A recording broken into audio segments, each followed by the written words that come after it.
उर्दू इल्म अदब के तमाम सामीन कराम को वेलकम करते हैं हम अपने चैनल उर्दू इल्म अदब में और शुरू करते हैं अल्लाह के बाबरकत नाम से।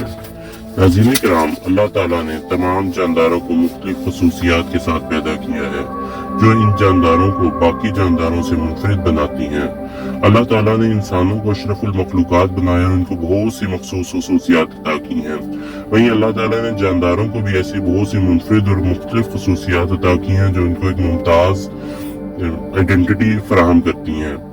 भेड़िए को नाज़रीन कराम हमेशा से बर्रसगीर पाक व हिंद में वहशत और बर्बरियत की इलाका समझा जाता रहा है, लेकिन शायद ये बात दुरुस्त नहीं, क्योंकि तुर्कों का इसको कौमी जानवर समझा जाता है। तुर्कों में इसको एक इंतहाई बेहतरीन जानवर समझा जाता है।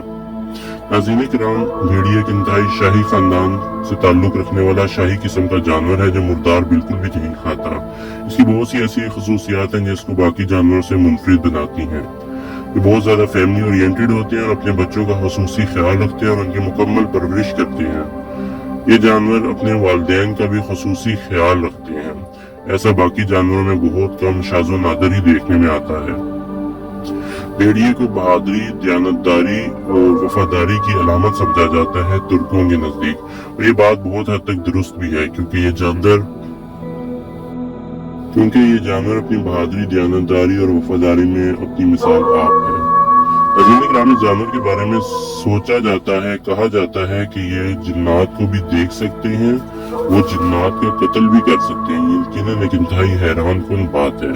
नाज़रीन कराम, इनके चलने का अंदाज भी निहायत निराला है। ये एक काफिले की शक्ल में चलते हैं जिसमें बीमार और बूढ़े सबसे आगे, सेहतमंद लड़ने वाले उनके पीछे, और इस काफिले का सरबराह सबसे पीछे आ रहा होता है जो पूरे काफिले की निगरानी करता है ताकि आगे वालों को कोई मसला न पेश आए।